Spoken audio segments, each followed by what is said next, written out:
Ethan, she began, her voice hesitant, a tremor in the usually confident tone that sent a shiver of unease down my spine. We need to talk. The cliché, as overused as it was, still managed to punch the air out of my lungs. Talk? I echoed, my voice a hollow imitation of its usual self. About what?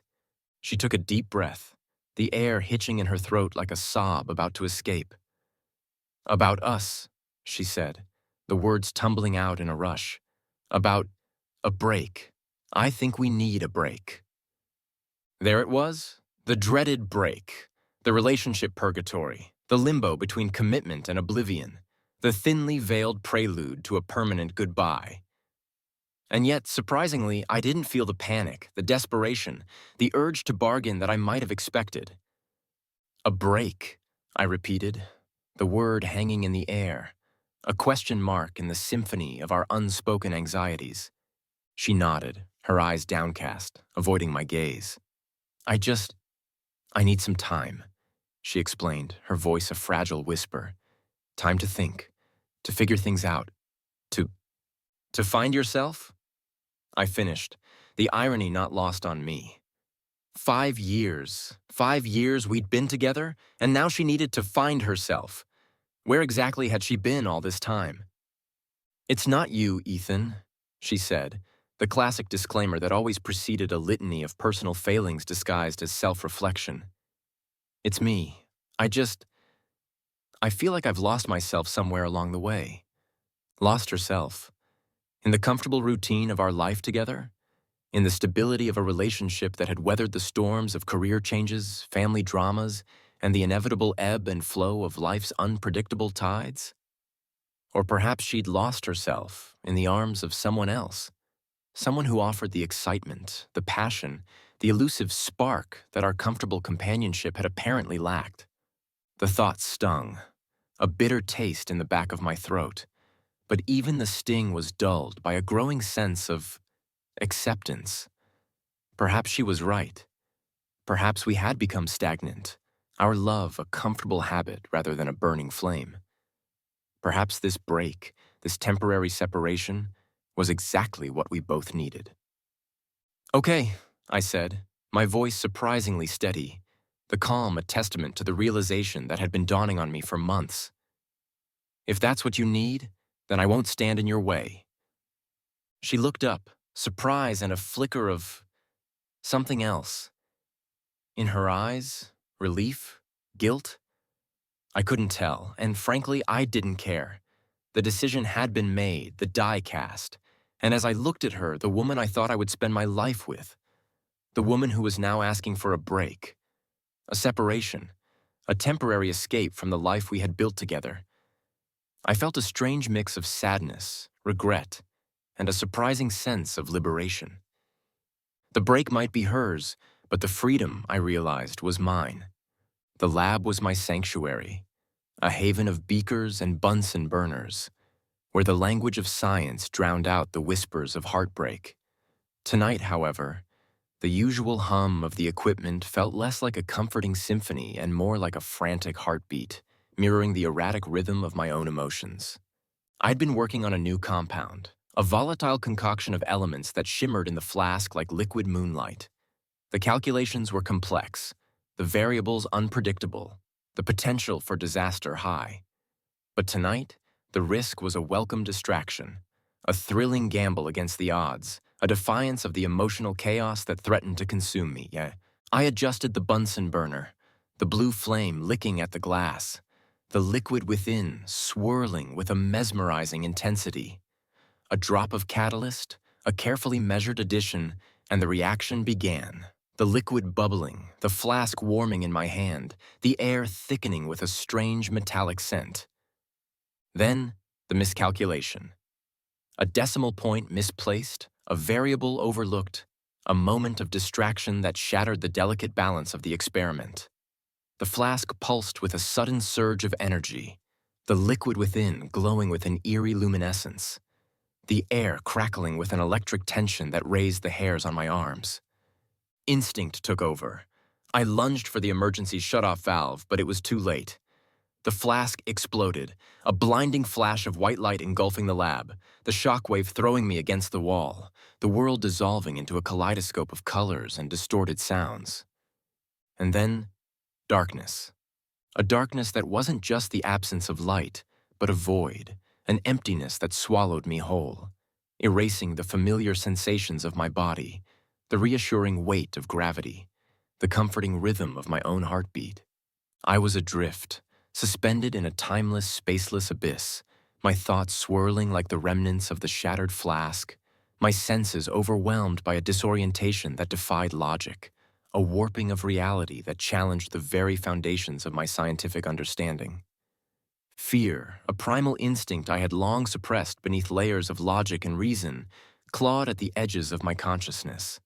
But the fear was quickly overtaken by a different sensation, a strange mix of wonder and curiosity, a sense of exhilaration that pulsed through the darkness like a beacon of unexpected possibility.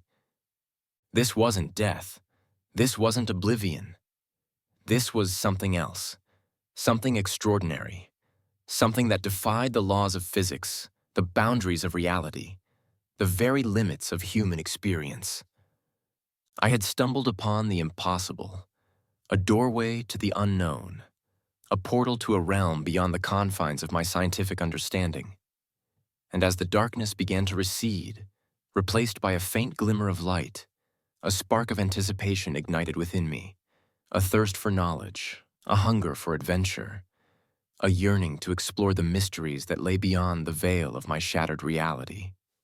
The first thing that registered was the smell, a pungent blend of mildew, sweat, and something vaguely resembling roasted meat that was definitely not adhering to any modern health codes. I opened my eyes, expecting the sterile gleam of my lab, the blinking lights of my equipment, the faint hum of the ventilation system. Instead, I was met with rough-hewn stone walls, flickering torches casting long, dancing shadows, and a group of burly men clad in what could only be described as medieval cosplay staring at me with a mixture of suspicion and amusement. "Well, well," one of them grunted, his voice rough as gravel, his hand resting on the pommel of a sword that looked decidedly authentic. "Look what the cat dragged in. A spy, wouldn't you say?" I blinked, my brain struggling to reconcile the scene before me with the last coherent memory I had. A blinding flash of light, a sense of disorientation, and then this. "A spy?" I echoed, my voice hoarse with disuse, my mind reeling. "I'm not a spy. I'm a chemist." The men erupted in laughter, their booming voices echoing through the dimly lit chamber. "A chemist?" The gruff one scoffed, his eyes narrowed with suspicion. "What manner of sorcery is that?" "No sorcery," I insisted, pushing myself up from the damp straw that served as my bed, my body aching with a dull throb that spoke of a rough landing. "It's science. You know, elements, compounds, reactions." My explanation was met with blank stares and more laughter. Clearly, the periodic table wasn't part of the curriculum in this. Wherever this was, I took a closer look at my surroundings, my scientific mind struggling to process the lack of technology, the primitive conditions, the utter absence of anything remotely resembling the 21st century. The stone walls, the flickering torches, the rough-hewn furniture, the decidedly unsanitary latrine in the corner. It was like stepping onto the set of a low-budget historical drama, except this was no stage. This was reality? Panic, a cold fist squeezing my chest, threatened to overwhelm me. Had I lost my mind? Was this some elaborate hallucination, a chemical-induced fever dream conjured by my exploding experiment? Or had something far more impossible, far more extraordinary occurred? I examined my clothes, the familiar fabric of my lab coat, the faint scent of chemicals clinging to the fibers, a tangible link to the world I knew, the life I had left behind. But the world outside the barred window, a tapestry of rolling hills, dense forests, and a distant castle that looked straight out of a fairy tale, was a stark contrast to the urban landscape I was accustomed to. The realization dawned slowly, a chilling epiphany that sent shivers down my spine. I wasn't crazy. I wasn't dreaming. I had been transported to another world, a world that seemed to have bypassed the scientific revolution, a world where swords and sorcery were the norm, and a chemist was considered a practitioner of dark magic. The initial shock gave way to a strange mix of fear and exhilaration. Fear at the unknown, the unpredictable, the potential dangers that lurked in this primitive world. Exhilaration at the sheer impossibility of it all, the adventure that lay before me, the opportunity to explore a reality that defied logic, a world where the rules of science as I knew them might not apply.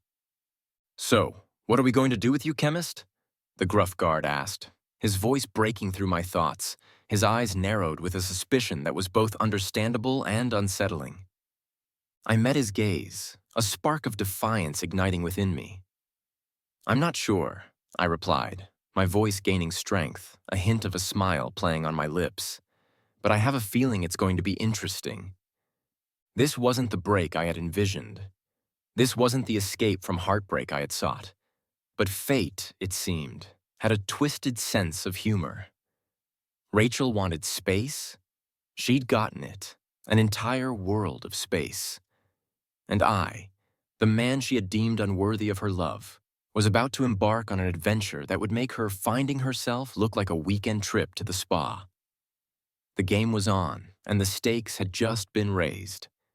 The dungeon's dampness was doing wonders for my sinuses, or so I told myself as I lay shivering on the straw pallet, my stomach growling in protest against the meager rations and questionable hygiene. My cellmate, a burly fellow named Garrett with a surprisingly philosophical bent for a man who threatened to skewer me with a rusty spoon, was less than impressed with my attempts at scientific optimism. "You're a strange one, alchemist," he grunted, his voice a rumbling echo in the confined space. "Most men in your position would be begging for mercy, not babbling about invisible creatures and boiling water." "Mercy?" I scoffed, my voice hoarse with thirst and defiance.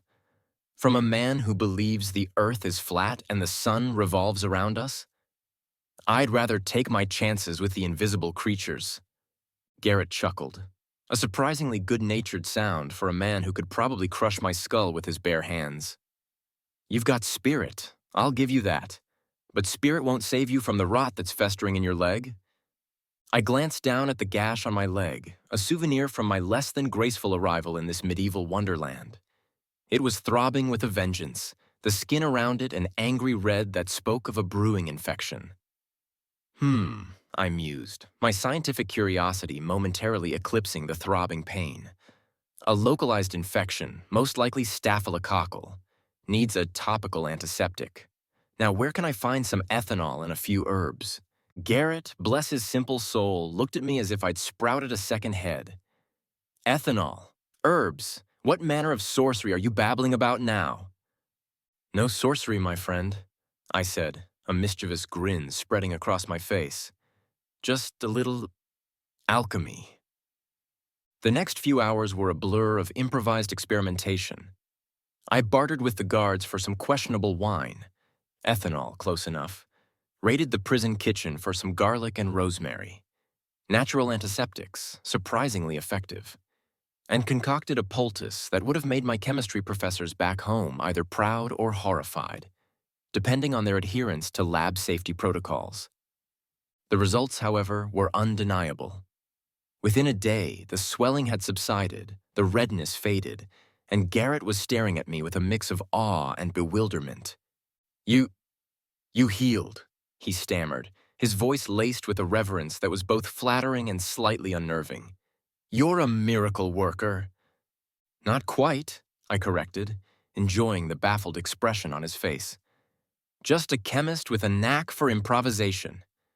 News of my miracle cure reached the ears of Lord Elmont, the ruler of this backwater province, a man whose curiosity was apparently as insatiable as his appetite for power. I was summoned to his court, a grand hall filled with more tapestries and questionable taxidermy than I'd ever seen in my life. "So, you're the alchemist," Lord Elmont boomed, his voice echoing through the hall, his eyes narrowed with a shrewd intelligence that belied his brutish appearance. "The one who healed himself with... what was it again?" A simple antiseptic, my lord, I replied, bowing respectfully, though the urge to correct his pronunciation of the word was almost overwhelming. A concoction of ethanol and naturally occurring antibacterial agents. Lord Elmont blinked, clearly not following my scientific jargon. Ethanol? Antibacterial agents? Sounds like sorcery to me. No sorcery, my lord, I insisted, patiently explaining the basic principles of germ theory and the chemical properties of the ingredients I'd used. He listened intently, his brow furrowed in concentration, his curiosity piqued by the novelty of my explanations. And as I spoke, I realized that this wasn't just a chance to prove my innocence, to escape the confines of this medieval prison. This was an opportunity to use my knowledge, my skills, my scientific understanding, to gain influence, to make a difference, to perhaps even thrive in this strange, new world. Lord Elmont, impressed by my knowledge and intrigued by the potential applications of my alchemy, offered me a deal, a place in his court, a chance to prove my worth, and the promise of freedom in exchange for my services. I accepted, a smile playing on my lips, a plan beginning to form in my mind. Rachel might have wanted a break, but fate, it seemed, had other plans, and I, the chemist she had left behind, was about to become the alchemist king of a world she couldn't even imagine. The clang of steel against steel, the guttural roars of exertion, the sickening thud of flesh meeting blunt force. The training grounds of Lord Elmont's army were a symphony of medieval brutality. I watched from the sidelines, my stomach churning not just from the spectacle of violence, but from the sheer inefficiency of it all. Swords, spears, arrows, it was all so primitive. Impressive, isn't it? Lord Elmont boomed beside me, his voice a rumble of pride as he gestured toward a particularly fierce sparring match. The finest warriors in the land, honed by years of training, ready to defend our borders against any threat. Indeed, my lord, I replied, my voice carefully neutral, though my mind was already racing with possibilities. But wouldn't it be advantageous to have a weapon that could, shall we say, level the playing field? A force that could overcome brute strength with strategic ingenuity? Lord Elmont's brow furrowed, his curiosity piqued. Strategic ingenuity? What manner of sorcery are you suggesting, alchemist? No sorcery, my lord, I said, a mischievous glint in my eye. Just a little chemistry. The blacksmiths, their faces grimy with soot and skepticism, looked at me as if I'd sprouted a second head. Charcoal, saltpeter, and sulfur? The master blacksmith, a burly man named Thorin, scoffed. You want us to mix those common ingredients and what? Make the world explode?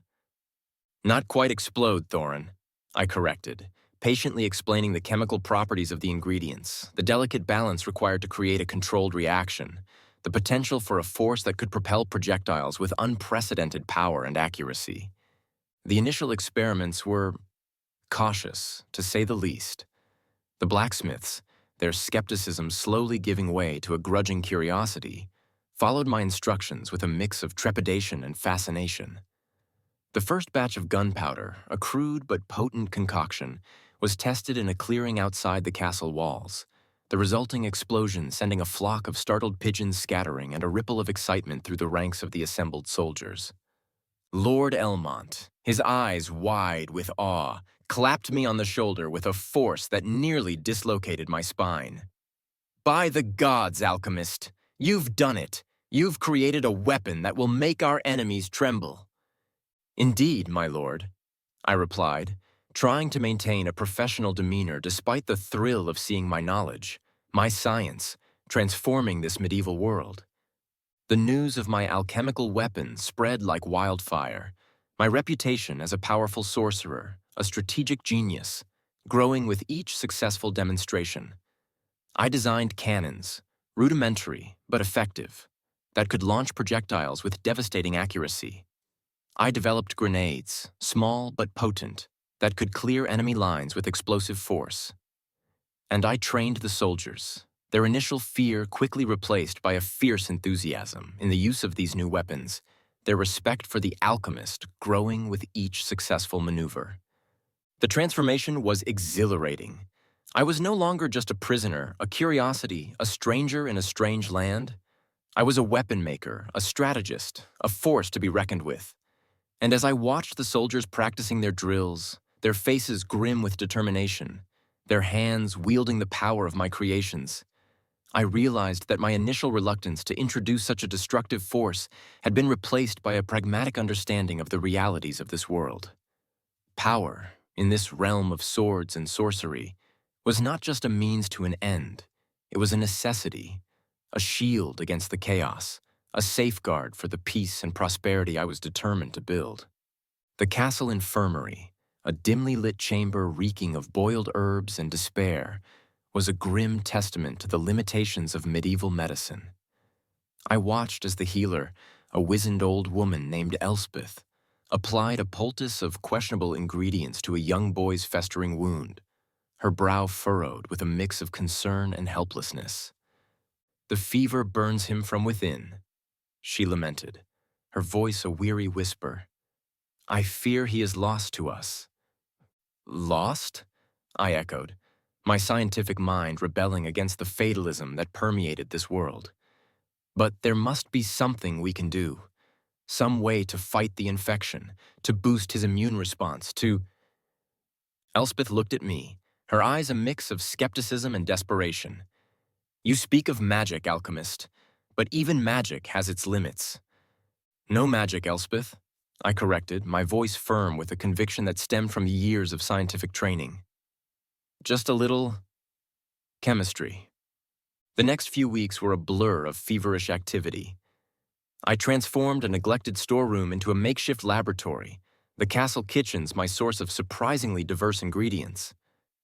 I coaxed the blacksmiths into fashioning rudimentary distillation equipment, their initial confusion giving way to a grudging admiration for my alchemical contraptions.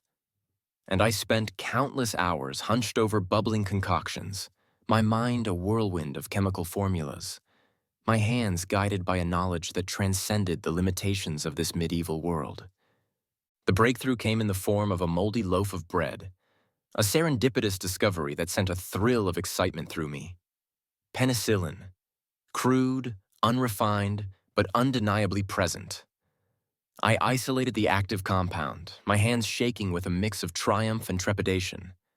This was it, the key to unlocking a new era of healing, a weapon against the invisible enemies that ravaged this world. The first trials were cautious, my scientific rigor tempered by a healthy dose of ethical considerations, but the results were undeniable. Fevers subsided, infections cleared, and the infirmary, once a place of despair, was slowly transformed into a haven of hope. "You've saved her, alchemist," a young mother wept, clutching her now healthy child to her breast, her eyes shining with a gratitude that warmed my heart. "You've given her back to me." "It wasn't magic, my lady," I said, though the label of miracle worker was starting to grow on me. "Just a little science." Word of my healing abilities spread like wildfire, the castle gates besieged by a throng of the sick and the suffering, their hopes pinned on the alchemist who had defied the limitations of their world. I established a rudimentary clinic, my makeshift laboratory now a bustling hub of activity, my days filled with the challenges of diagnosis, experimentation, and the constant refinement of my techniques. The healers, initially skeptical, were now my eager apprentices, their eyes wide with wonder as I explained the principles of hygiene, the importance of sterilization, the interconnectedness of the human body and the natural world. "You have opened our eyes, alchemist," Elspeth declared, her voice filled with a newfound respect. "You have shown us a path we never knew existed."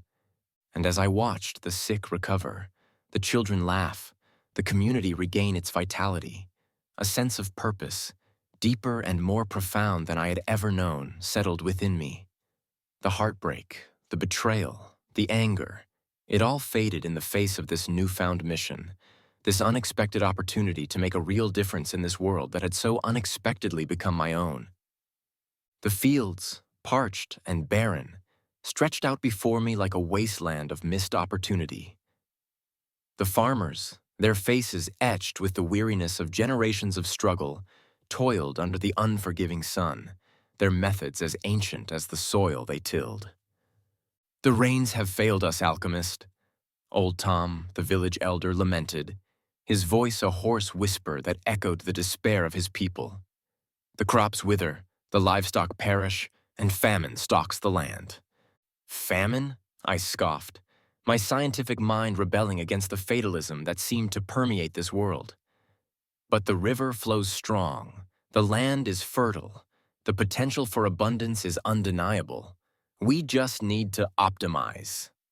Old Tom's eyes widened, a flicker of hope igniting in their depths. "Optimize? What manner of sorcery is this?" "No sorcery, Tom," I corrected, my voice patient but firm. "Just a little science." The next few months were a whirlwind of agricultural innovation. I taught the farmers about irrigation techniques, channeling the river's flow to nourish the thirsty fields. I explained the principles of crop rotation, replenishing the soil's nutrients and maximizing yields. And I introduced them to the wonders of fertilizer, concocting potent mixtures from readily available resources that transformed the barren landscape into a tapestry of green and gold. "The crops are flourishing, alchemist," old Tom exclaimed, his voice filled with a joyful disbelief as he surveyed the fields, their bounty a testament to the power of knowledge. "You've brought life back to our land." "It wasn't magic, Tom," I said, though the label of miracle worker was starting to become a comfortable mantle. "Just a little chemistry." But my ambitions extended beyond the fields. The marketplace, a bustling hub of activity, was also ripe for transformation. The merchants, their methods as outdated as their maps, haggled over meager profits, their trade routes limited by tradition and fear. "The roads are treacherous, alchemist," grumbled old man Fitzwilliam, the head of the merchant guild, his eyes narrowed with suspicion. "Bandits lurk in the shadows, storms rage in the mountains, and the neighboring kingdoms demand exorbitant tolls." "Treacherous?" I echoed, my mind already mapping out new routes, envisioning trade agreements that would expand the kingdom's reach and bring prosperity to its people. "Then we shall build new roads, forge new alliances, and create a network of trade that will make our kingdom the envy of the land." Old man Fitzwilliam, his skepticism slowly giving way to a grudging curiosity, listened as I explained the principles of supply and demand, the benefits of diversification, the power of negotiation and strategic alliances. And as I spoke, I saw a spark ignite in his eyes, a vision of a future where the kingdom's merchants were not just peddlers of trinkets, but masters of commerce. Their ships laden with riches, their influence extending far beyond the borders of our land. The transformation was exhilarating. I was no longer just a chemist, a healer, a weapon maker. I was an economic advisor, a strategist, a visionary who was shaping the destiny of a kingdom. And as I watched the farmers harvesting their bountiful crops, the merchants setting sail for distant lands, the marketplace bustling with activity, a sense of pride, deeper and more profound than I had ever known, filled my heart. The cheers thundered through the courtyard, a tidal wave of adoration that washed over me, its intensity both exhilarating and humbling. I stood on the makeshift dais, the weight of the crown, a hastily crafted but surprisingly heavy circlet of gold and precious stones, a tangible symbol of the unexpected path my life had taken. From prisoner to savior, from alchemist to king. It was a journey that defied logic, a transformation that challenged the very foundations of my identity. Yet, as I looked out at the faces of my subjects, their eyes shining with a mix of awe, gratitude, and unwavering loyalty, a sense of belonging, deeper and more profound than I had ever known, settled within me.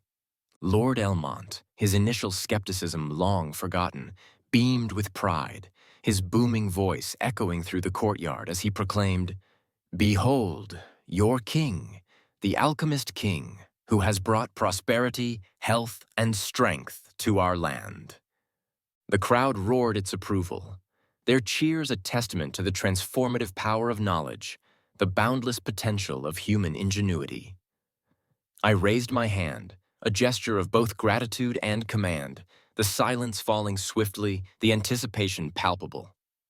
"People of Elmont," I began, my voice amplified by the acoustics of the courtyard, its tone a blend of authority and humility.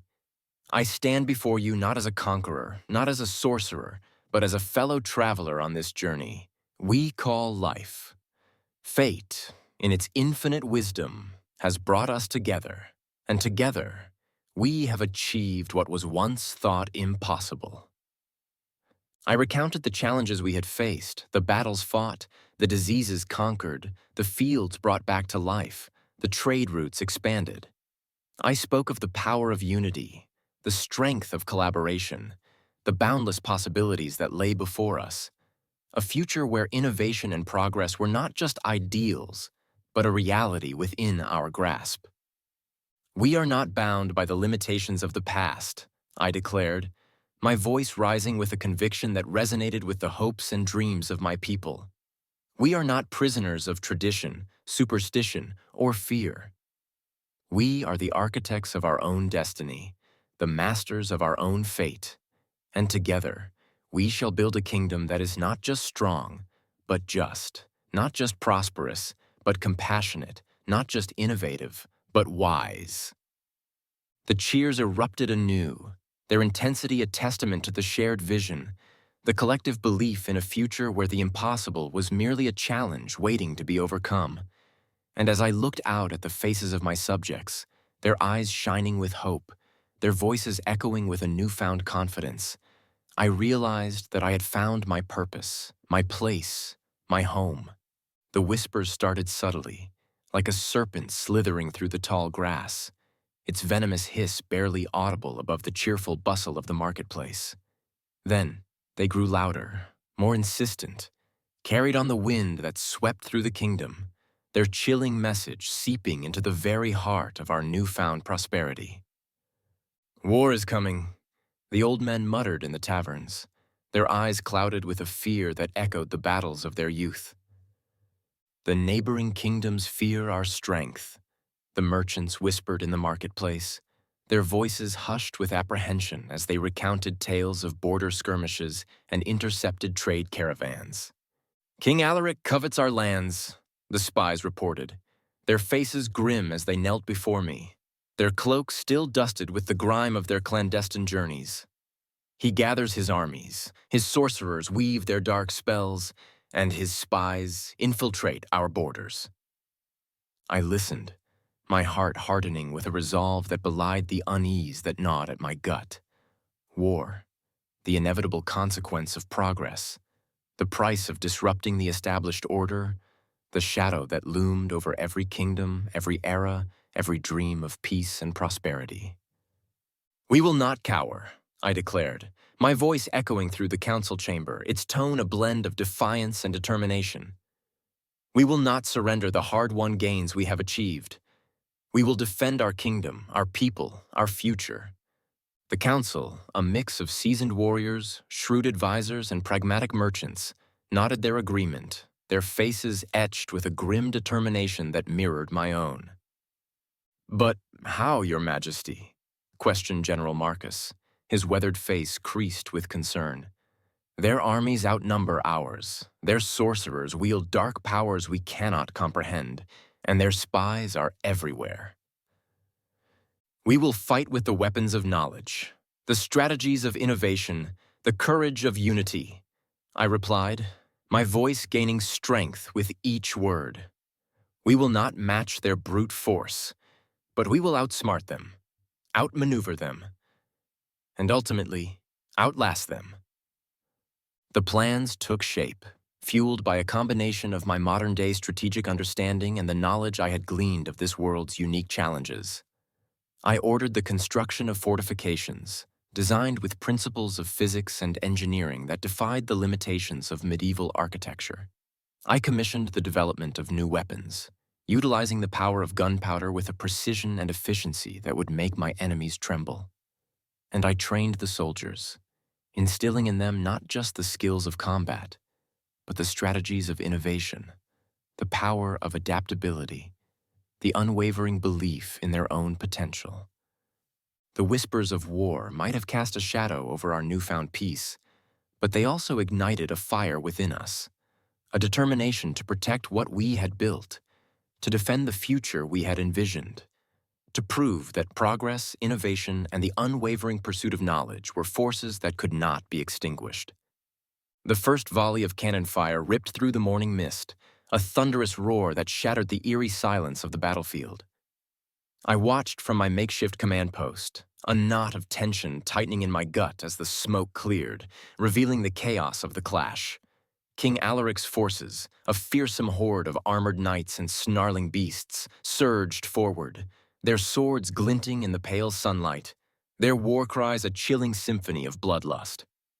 "Hold the line!" I roared, my voice amplified by a rudimentary megaphone I'd fashioned from salvaged metal, my heart pounding with a mix of adrenaline and apprehension. "Fire at will!" The second volley erupted, the cannons spitting fire and fury, their projectiles tearing through the enemy ranks, creating gaps in their seemingly impenetrable formation. The knights faltered, their horses rearing in panic, their swords clattering to the ground as they scrambled to regain their footing. "Archers, fire!" I commanded, my voice steady despite the chaos swirling around me. "Target the flanks. Disrupt their formation." The arrows rained down, a deadly hail of feathered vengeance, their tips finding their mark with a precision that would have been impossible with traditional bows. I had redesigned the arrows, incorporating principles of aerodynamics and trajectory that I'd gleaned from my memories of high school physics textbooks. Their accuracy and range a testament to the power of knowledge, even in this world of swords and sorcery. But Alaric's forces were not easily defeated. Their sorcerers, cloaked figures with eyes that burned with an eerie glow, unleashed a barrage of spells, fireballs streaking through the air, bolts of lightning splitting the sky, the ground trembling beneath the onslaught of their dark magic. "Shield wall!" I bellowed, my voice barely audible above the din of battle. "Protect the cannons! Maintain the formation!" The soldiers, their faces grim with determination, their bodies a wall of steel and resolve, held their ground, their shields deflecting the magical attacks, their swords clashing against the relentless onslaught of the enemy. The battle raged, a brutal dance of death and defiance, the air thick with the stench of blood, sweat, and burning flesh. I watched, my stomach churning, my resolve tested by the sheer brutality of it all. This wasn't a scientific experiment, a calculated equation. This was life and death, the fate of a kingdom hanging in the balance, the sacrifices of my soldiers a heavy burden on my soul. But even as the darkness threatened to consume me, a spark of defiance ignited within me. I had come too far, fought too hard, to surrender now. This wasn't just about power, about territory, about proving myself. This was about protecting the people who had welcomed me, the kingdom I had helped to build, the future we had envisioned together. "For Elmont!" I roared, my voice joining the battle cry of my soldiers, my heart pounding with a fierce determination. "For freedom! For the future!" And as the tide of the battle turned, our forces pushing back against the relentless onslaught, the cannons roaring their defiance, the soldiers fighting with a courage that defied the odds, I knew that we would prevail. This wasn't just a victory of weapons and strategy. It was a triumph of the human spirit, a testament to the power of knowledge, innovation, and the unwavering belief in a better tomorrow. We had won, and in that victory, we had not only secured our kingdom's future, but we had also forged a bond of unity, a shared experience that would forever bind us together. The smoke of battle still clung to the air, a bitter reminder of the sacrifices made, the lives lost, the fragility of the peace we had fought so hard to secure. I stood on the ramparts of the castle, surveying the scarred landscape, my heart heavy with the weight of victory, my mind grappling with the cost of war. Then the sky tore open. A rift, a jagged tear in the fabric of reality, appeared above the battlefield, its edges shimmering with an eerie luminescence, its depths swirling with colors that defied the laws of nature.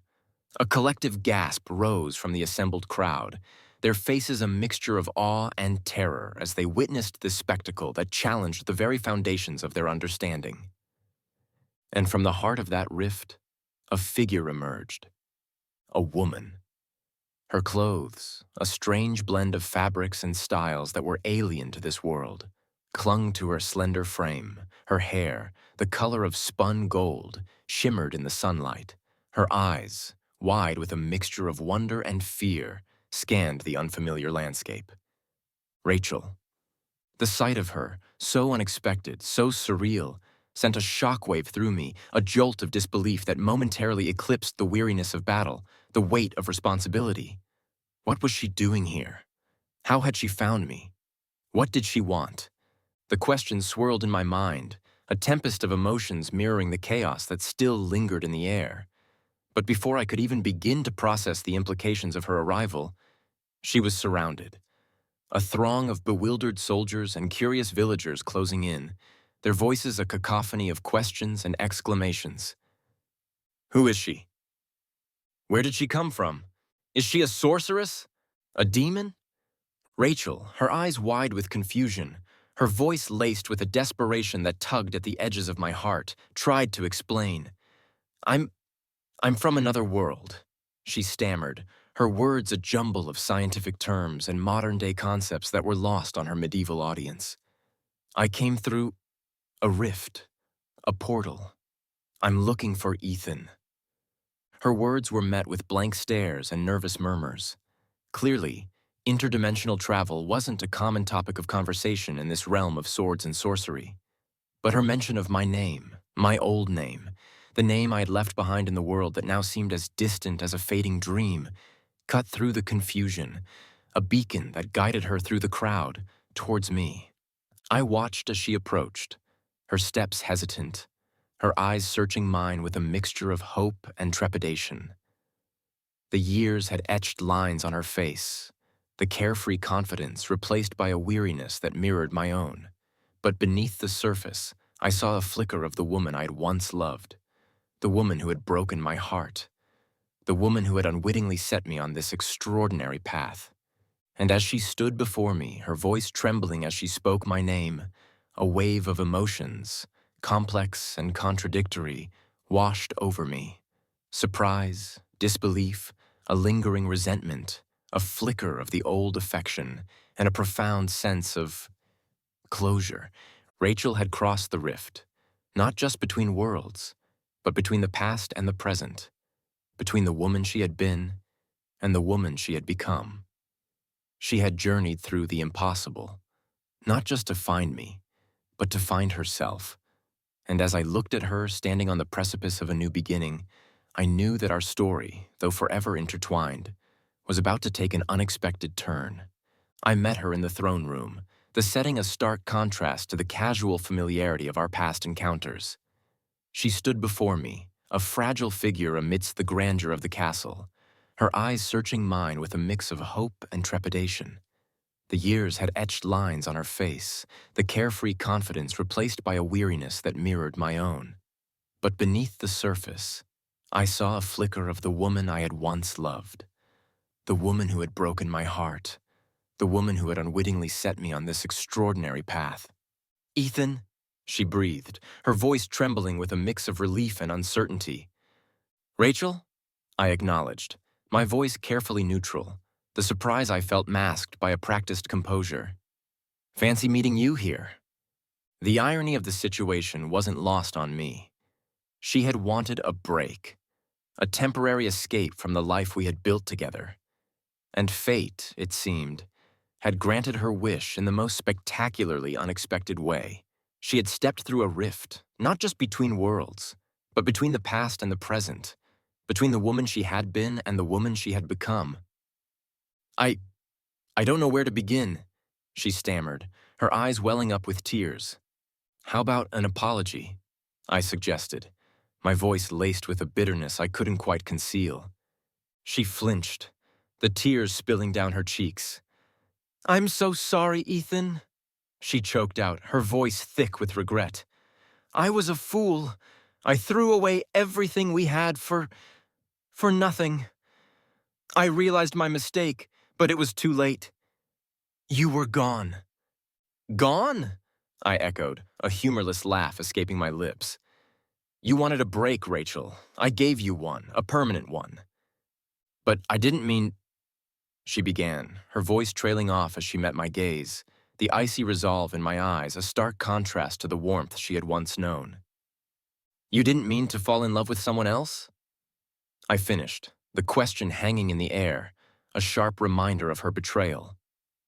It wasn't like that, she protested, her voice rising with a desperation that both angered and saddened me. I was confused, lost, searching for something I didn't even know I was missing. But I know now. I know what I threw away, and I'll do anything to get it back. Get what back, Rachel? I asked, my voice softening slightly, a flicker of pity tempering the resentment. The life we had, the comfort, the stability, those things are gone. You made your choice, and now you have to live with the consequences. But I love you, Ethan, she pleaded, her voice breaking with a raw emotion that tugged at the edges of my heart. I never stopped loving you. I needed to see it, to feel it, to understand it. Her words, though laced with a sincerity I couldn't deny, were also a painful reminder of the past, the hurt, the betrayal. And as I looked at her, the woman who had once held my heart captive, the woman who had broken it so carelessly, I realized that love wasn't always enough. Sometimes, trust, once shattered, could not be rebuilt. Sometimes, the past, however much we wish to rewrite it, could not be undone. I'm sorry, Rachel, I said, my voice gentle but firm. But I've moved on. I have a new life now, a new love, a new purpose, and I can't go back. Not even for you. Her face crumpled, the last vestiges of hope fading from her eyes. She nodded slowly, a single tear tracing a path down her cheek. I understand, she whispered, her voice barely audible. Good, I said, my tone laced with a sadness that mirrored her own. Then let's leave it at that. I watched as she turned and walked away, her shoulders slumped with defeat, her footsteps echoing through the silent hall. A part of me, the part that had once loved her, ached for her. But another part, the part that had found strength in adversity, wisdom in loss, and a new love in the most unexpected of circumstances, knew that this was the only possible ending to our story. She had asked for a break, and I had given her one. A break that spanned worlds, a break that had ultimately set us both free,